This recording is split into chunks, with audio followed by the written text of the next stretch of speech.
ಕ್ಲಿನಿಕಲ್ಲಿ ತುಂಬ ಹುಡುಗರು ಭಯಪಟ್ಟು ಕೇಳ್ತಾರೆ, ಸರ್ ನನ್ನ ಫ್ರೆಂಡಿಗೆ ಎರೆಕ್ಷನ್ ಇಲ್ದಾಗೆ ಸಹ ತುಂಬ ಉದ್ದ ಇರುತ್ತೆ, ನನಗೆ ಎರೆಕ್ಷನ್ ಇಲ್ದಾಗ ಬರೀ 1-1.5 ಇಂಚ್ ಇರುತ್ತೆ, ಇದು ನಾರ್ಮಲ್ಲ ಅಂತೇಳಿ.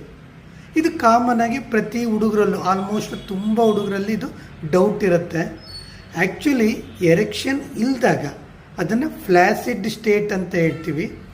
ಆ ಟೈಮಲ್ಲಿ 1 ಇಂಚಿಂದ 2.5 ಇಂಚ್ ಇದ್ರೂ ಅದನ್ನು ನಾವು ನಾರ್ಮಲ್ ಅಂತ ಹೇಳ್ತೀವಿ. ಎರೆಕ್ಷನ್ ಆದಾಗ 3.5ಇಂದ 5 ಇತ್ತು ಅಂದರೆ ಅದನ್ನು ನಾವು ನಾರ್ಮಲ್ ಅಂತ ಹೇಳ್ತೀವಿ.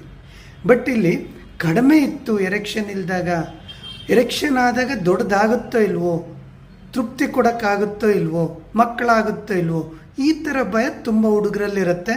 ಜಸ್ಟ್ 1 ಇಂಚಿಂದ 2.5 ಇಂಚ್ ಇದ್ರೂ ಅದನ್ನು ನಾರ್ಮಲ್ ಅಂತ ಹೇಳ್ತೀವಿ. ಕೆಲವೊಬ್ಬರಿಗೆ ಅದು ದೊಡ್ಡ ಸೈಜ್ ಇರುತ್ತೆ, ಅದು ಜೆನೆಟಿಕ್ ಅಂತ ಹೇಳ್ತೀವಿ.